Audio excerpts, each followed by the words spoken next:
Take a look at these two horizontal lines.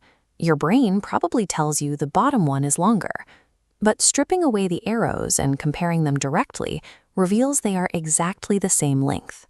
Relying on mere observation to judge small differences naturally leads to mistakes. Look at this 3D ruler measuring a line. Because the plastic has physical thickness, simply shifting your head changes your line of sight, giving you an incorrect reading. To get a truly accurate measurement, you use a divider. It snaps on to the exact endpoints of the segment, bypassing any errors caused by a ruler's thickness or the position of your eyes, and safely carries that perfectly preserved length over to a scale. Geometry rejects human estimation. It demands exact, verifiable tools and rigid logic. We translate physical lengths into algebra. On this straight line with points A, B, and C, the two smaller pieces add up to the total length. If AB is 5, BC is 3, and AC is 8, math forces point B between A and C. Watch what happens when those two inner segments are perfectly equal.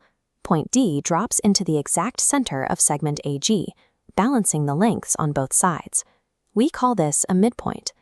By converting physical lines into algebraic equations, we map the definitive positions of points in space without ever needing to pick up a ruler.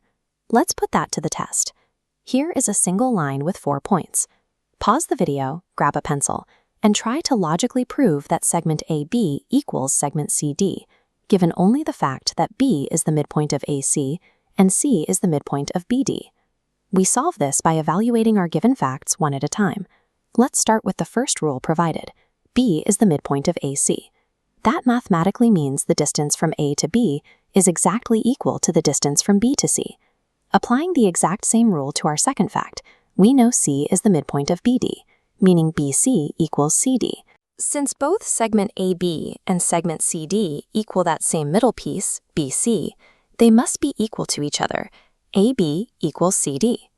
Complex geometries are solved by breaking them down into a chain of simple, verified rules. We use a similar chain of logic when points break off that single flat axis. Start with this straight path between two firmly anchored endpoints, measuring exactly 10 units across. If you pull that middle point and force the path to take a detour, the material physically stretches. The two new angled sides are visibly longer in total than the flat base resting below them. This gives us the triangle inequality theorem. The lengths of any two sides of a triangle added together must always be greater than the length of the third side, because if those sides were perfectly equal, the entire shape would just collapse flat. We now have 3 distinct mechanics. A divider bypasses physical observation errors, the segment addition postulate locks down collinear points with algebra, and the triangle inequality theorem dictates how those points behave when they break away into shapes. Whether evaluating a single flat line or proving a triangle's stretched sides, these rules provide an unbreakable framework for measuring the physical world.